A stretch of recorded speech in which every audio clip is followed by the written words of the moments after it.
My name is Ryan Foster. I'm 41 years old. I've spent the last 18 years working in commercial construction in a small town just outside Houston, Texas. I've built bridges, roads, foundations, but nothing prepared me for how quickly my own marriage could collapse underneath me. I never thought I'd be the kind of man who'd get played. I wasn't naive. I wasn't careless. I worked long hours, saved every dime I could, and thought I'd built a life worth protecting. My wife, Jenna, and I had been married for 9 years. No kids yet, but we were trying. Or at least, I thought we were. The betrayal didn't hit me all at once. It was like a slow leak in a tire. At first, I thought I was just tired. Then I thought we were tired. But deep down, something had shifted. Something cold had entered the room every time she did. But I didn't say anything. I kept showing up to work at 5:30 in the morning, kept making her coffee the way she liked it, almond milk, 1 stevia, cinnamon on top. Then, one Monday morning, I got a call from my bank's fraud protection department. They asked if I'd authorized a $78,000 wire transfer to something called Bloom Street LLC. I froze. That was almost all of our joint savings. Money we'd been putting away for years. I asked if Jenna had authorized it. The rep said yes, and that she'd come into the branch the week before with papers signed by both of us. Except I hadn't signed anything. I left work early, drove straight to the bank, and demanded to see the documents.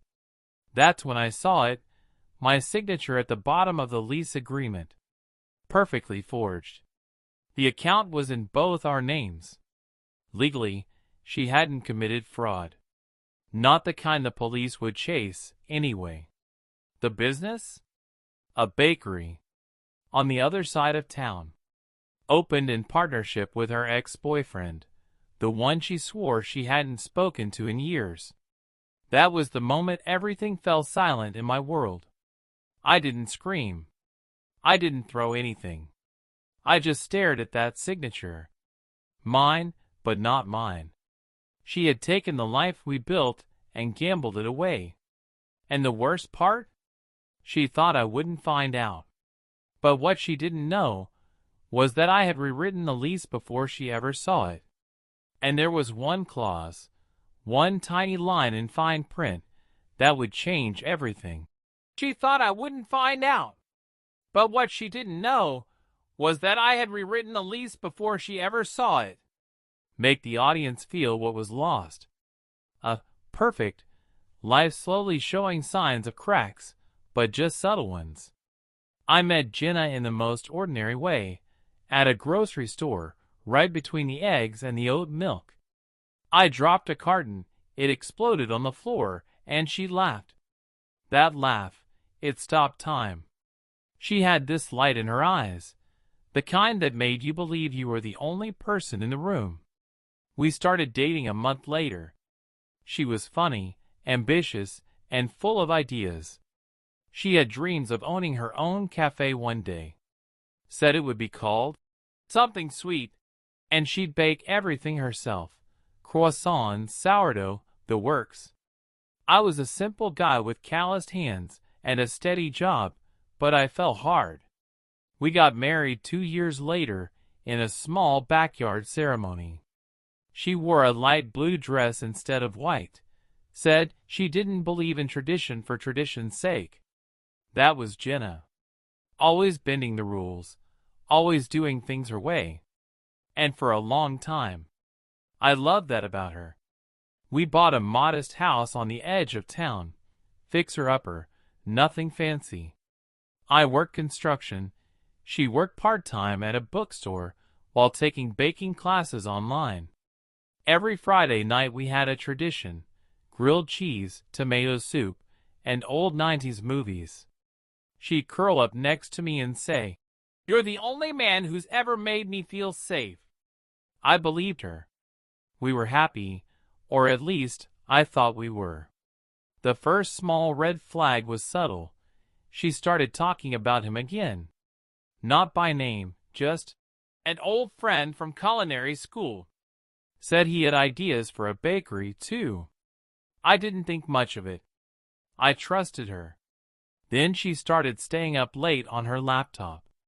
Said she was researching bakery equipment, small business grants. Again, I supported her. I even started moving more money into our joint savings. Told her, "When you're ready, we'll open that cafe together." I meant it. But slowly, things shifted. She stopped laughing at my jokes. Stopped hugging me from behind while I made coffee in the mornings. Our Friday nights got replaced with girls' night or "I'm too tired." She started avoiding eye contact. Started smiling at her phone instead of at me. I still remember the night I found her crying in the garage. I rushed over and asked what was wrong. She wiped her tears and said, "I just feel like I'm losing myself. Like I'm stuck in someone else's life." That hit me. I tried to talk to her.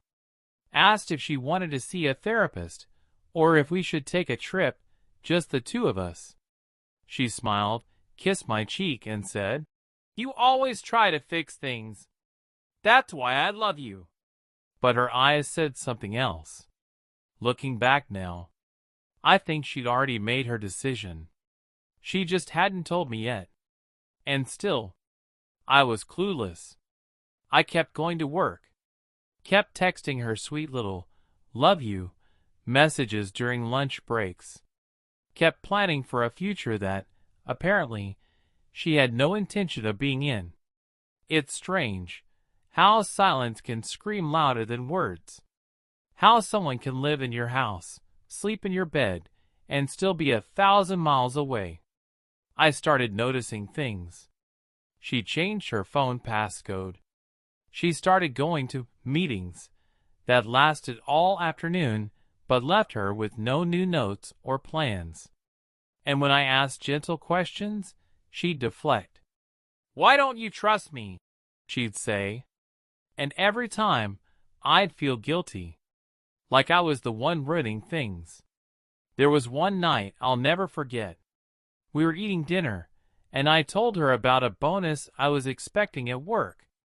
I said, "Maybe we can finally look at that commercial space downtown for the bakery."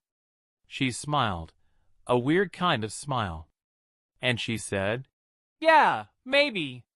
2 weeks later, that $78,000 vanished. Now I know why she smiled like that. 2 weeks later, that $78,000 vanished. Now I know why she smiled like that. Let tension rise without confrontation. Let the audience feel the dread building. Show emotional confusion, minor discoveries, and the moment where doubt becomes undeniable. Something inside me shifted after the money disappeared. It was like a light bulb finally flickered on, but too late. I didn't explode. I didn't even bring it up, not at first. Instead, I waited. I watched. I listened. And what I saw shattered me piece by piece. She started leaving earlier in the mornings. Said she was networking with bakery investors. I offered to come along. She brushed it off. Said I'd make it too serious. One night, I checked our joint account again. Another $5,000 gone, labeled as bakery deposit. No receipt. I stared at that screen for over an hour. That was the moment I realized I didn't know my wife anymore. I began noticing patterns. Her phone never left her side. Not at dinner. Not in the bathroom. Not even when she was asleep. It sat beneath her pillow like a secret she was protecting. And then there was the smile. The one she gave to her screen. I hadn't seen that smile directed at me in months. She started dressing differently too, not in any obvious way. Just sharper. More makeup. Lipstick on a Tuesday morning. New shoes when I hadn't seen a paycheck change. One afternoon, I came home early from a job site. Said the client canceled last minute. Her car wasn't in the driveway, but her purse was still on the kitchen counter. Odd. I walked into the living room and saw her laptop open. Something she never did. She always shut it tight. I didn't want to be that guy, but my gut was screaming.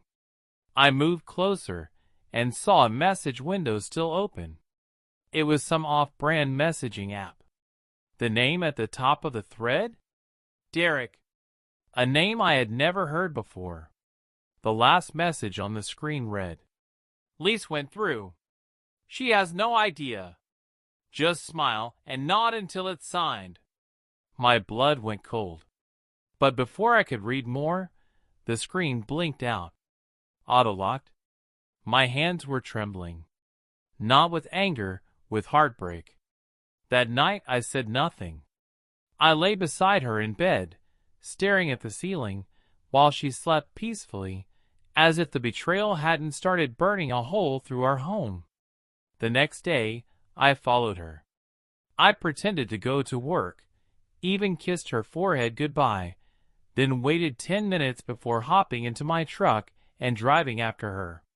She didn't head toward any bakery supply shops or commercial realtors. She drove across town to a strip mall and parked outside a small corner unit with a paper sign in the window. "Coming soon, something sweet bakery." My heart stopped. I watched as she stepped out of the car, and just then, a man walked out of the building. Tall, tanned, wearing a leather apron. They hugged. Not a casual hug, that hug. The kind of hug that used to be mine. And then she kissed him. Not a kiss on the cheek. Not friendly. It was slow, familiar, intimate. My stomach churned. They talked outside for a while. I couldn't hear them, but I didn't need to. She was laughing, swatting his arm like she used to do with me. Like nothing in the world had ever been wrong. She handed him a folder. He opened it, pulled out a document, and they both signed something. She looked proud. My wife. Standing there, beside her ex, sealing a deal with my money. That night at home, she walked in late, tossed her keys in the bowl, and said, "Traffic was insane. I'm exhausted. Can we just order takeout?" I stared at her, really stared, and for a second, I saw a stranger. I didn't say a word. She kissed my cheek, walked into the kitchen, and started scrolling on her phone like nothing had changed. But everything had. I stayed quiet. I played dumb. And that's when I started planning. She thought I didn't know. But from that night on, I never stopped watching. And I never asked a single question, not until I already had the answers. Deliver the gut punch revelation. It's no longer suspicion. This is the proof. It should hit hard, emotionally and morally. The main character no longer has doubts, and revenge becomes inevitable. I had played dumb for 2 weeks. Smiled when she walked in. Kissed her goodnight. Let her keep lying, every word digging her own grave. But I couldn't shake that man's face. The hug. The kiss. The documents they signed using my money. I needed proof, hard proof. Not just for me, but for what I was about to do. So I got smart. I installed a voice-activated recorder in the living room air vent. It was cheap, easy to hide, and captured hours of clear audio. I didn't expect much. But 3 nights later, I hit gold. She was on the phone. I wasn't home. She thought she was alone. The recorder caught everything. First laughter. Her real laugh. The one she hadn't used around me in months. Then she said it. "No, he still thinks I'm working with that franchise consultant." Babe, he's so clueless. Yeah, the money's in. Lease is signed. He even co-signed the damn thing and didn't read a word of it. He just wanted me to be happy. Then silence, followed by the sound of a wine bottle uncorking. I told you he'd never fight back. He's a nice guy. Soft. Predictable. No, he still doesn't know it's our bakery. He thinks it's my dream. Poor guy. He just wants his wife to have a win. I stopped the audio. I sat in my truck, holding that little recorder in my palm like it was a loaded weapon. And in that moment, something inside me shattered. Not with rage. Not even sadness. Just pure, surgical clarity. She used me. Not just emotionally, financially, legally, spiritually. She took the man who would have gone to hell and back for her, and laughed about how easy I was to play. And suddenly, I wasn't confused anymore. I wasn't heartbroken. I wasn't in denial. I was done. I went inside that night with a smile. She was cooking pasta, humming to herself like a sitcom character. She kissed me like she hadn't just ripped out my spine and danced on it. And I said, calm as ever, "Hey, I've been thinking. I want to help more with the bakery. Maybe do some behind-the-scenes stuff. Paperwork, vendors, whatever. You've been working so hard." She blinked, caught off guard. "Oh, yeah. That's really sweet, babe." But I saw it. The flicker. The glitch. She was nervous now. And that's when I knew she wasn't just guilty. She was in deep. Deep enough that this wasn't going to end with a fight. No. This would end with her losing everything she thought she'd stolen. Show the protagonist's transformation from betrayed to strategic. Build silent tension. Every detail should feel like tightening a noose, slowly, intentionally. I didn't sleep that night. Not because I was upset, but because I was focused. You see, I've been a logistics officer in the Army. I know how to plan a mission.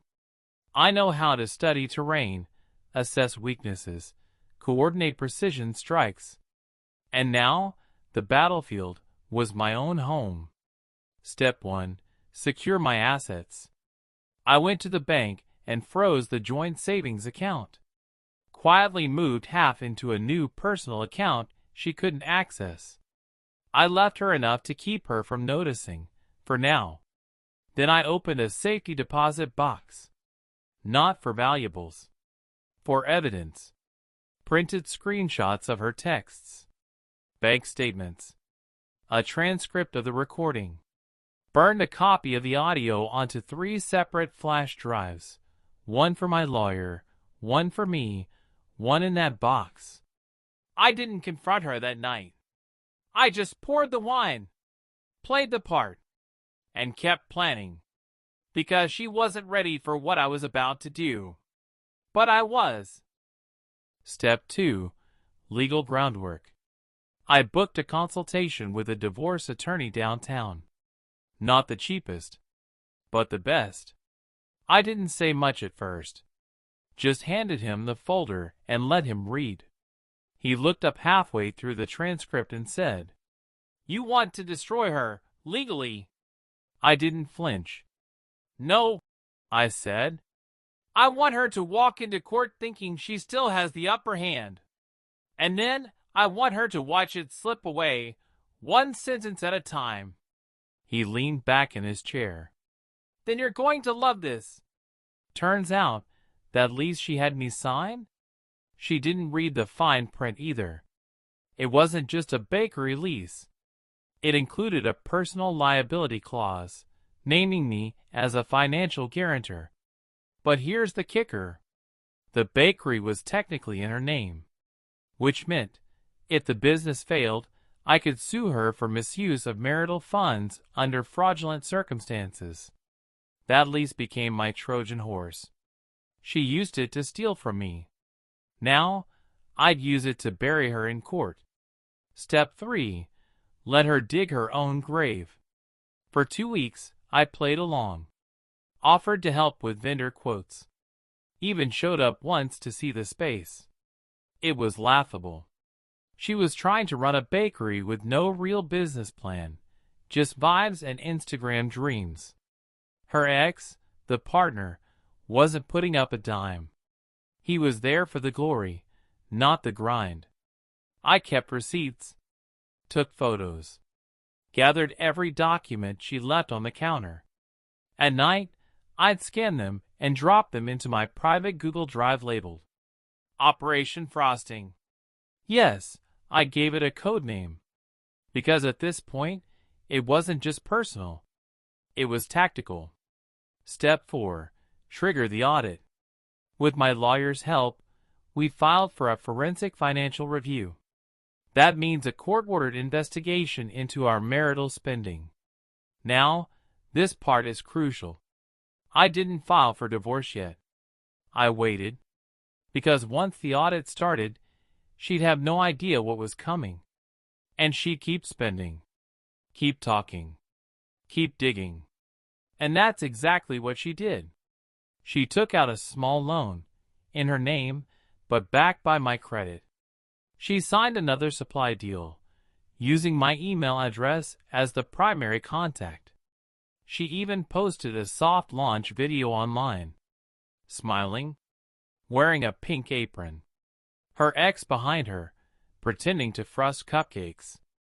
The caption said, "Built this dream from the ground up. No handouts. Just passion and grit." I smiled when I read it. Because soon, she'd find out what real grit looks like. Step 5. Final trigger, pulling the pin. Once everything was in place, my lawyer hit the final button. We served her with divorce papers, financial fraud charges, a cease and desist order from a small bakery chain she'd accidentally copied branding from. That was my lawyer's other client. Small world, huh? The sheriff served it all. At her bakery's grand opening. Yup. They were cutting the ribbon. Friends and family gathered. Local photographer. Music playing. And that's when 2 uniformed officers walked up, handed her the folder and said, "Ma'am, you've been served." Her smile froze. Her hands trembled. Her ex stepped back, visibly confused. And I just stood there, across the street, sipping coffee. She looked up and saw me. And I swear to God, I winked. She spent months building that bakery with my money, my name, and her lies. But in less than 10 minutes, I took it all away, with nothing but paperwork, patience, and the truth. Deliver the full justice art calm, clear exposure, no shouting, just quiet domination. Let the truth unfold in public.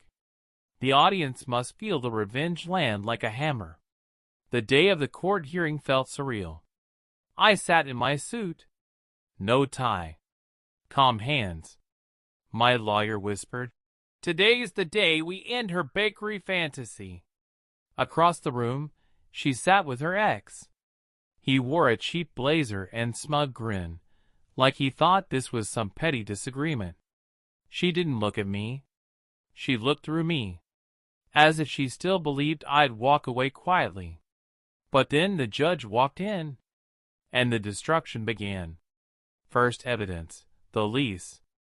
My attorney opened by submitting the bakery lease. He highlighted the personal liability clause, explained how I'd been manipulated into signing it, laid out the financial timeline, showing exactly when she began siphoning our savings. She objected, claimed I was supporting her dream. The judge wasn't buying it. Then we revealed the key line she never saw, the one that allowed me to reclaim damages if she misused the funds under false pretense. She went pale. Second evidence, the audio file. Next, we played the recording.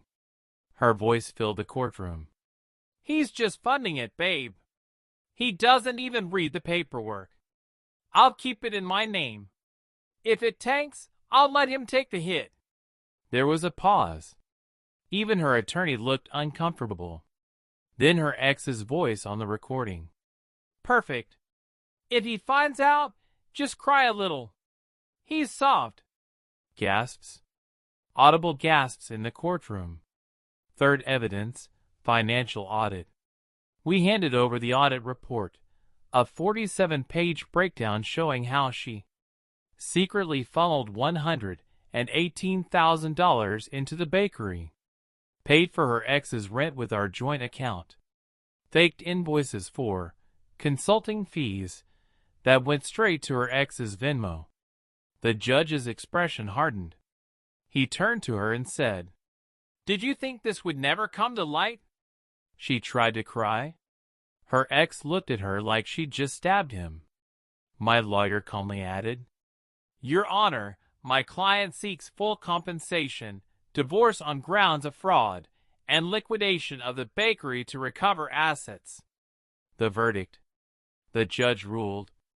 Full ownership of the house returned to me. Court-ordered sale of the bakery, with proceeds going to me.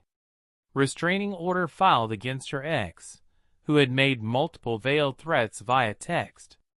Spousal support denied, due to fraud. Attorney fees paid by her. She stood there, frozen. She had come into court thinking I was the same naive husband who'd once signed her lease without reading it. Now, she stood alone, broke, disgraced, and legally buried. Outside the courthouse, her ex confronted her. Not to support her, but to scream at her.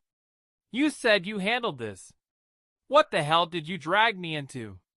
I didn't stick around. I got in my car, closed the door, and for the first time in over a year, I smiled without faking it. The final blow. 2 weeks later, the bakery shut down. The space was leased to a local sandwich chain. Her dreams of cupcakes and curated lattes? Gone. But that wasn't the true revenge. The real revenge was this. She had built her fantasy on the assumption that I'd always be soft, that I'd never push back. She bet on my silence, and lost everything. She wanted to humiliate me quietly, behind my back. Instead, I exposed her publicly, without raising my voice. Not with fists, not with screams, but with the truth and a lease she never read. Emotional resolution, life after chaos, deep personal reflection. Let the audience feel closure, maturity, and a lesson they'll carry beyond the video. End strong, with a reflective tone and emotional takeaway. It's been 14 months since that courtroom day. And I won't lie, healing wasn't instant. There were days I woke up in an empty house and felt like the walls were mocking me. The silence was louder than any argument we'd ever had. But slowly it changed. The bedroom that once smelled like lavender and deceit now smells like pine and peace. The kitchen where she plotted her bakery is where I now brew my own morning coffee, exactly how I like it. No noise. No lies. Just me and my life rebuilt. I sold the old furniture. Donated her designer plates. Tore down that cheesy live, laugh, love wall sticker she insisted on hanging. I even repainted the entire living room, a fresh navy blue. She used to say dark colors felt too heavy. But you know what?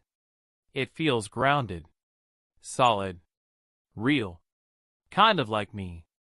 I started going to the gym again, joined a local veterans group, met guys who'd walked similar paths of betrayal and recovery.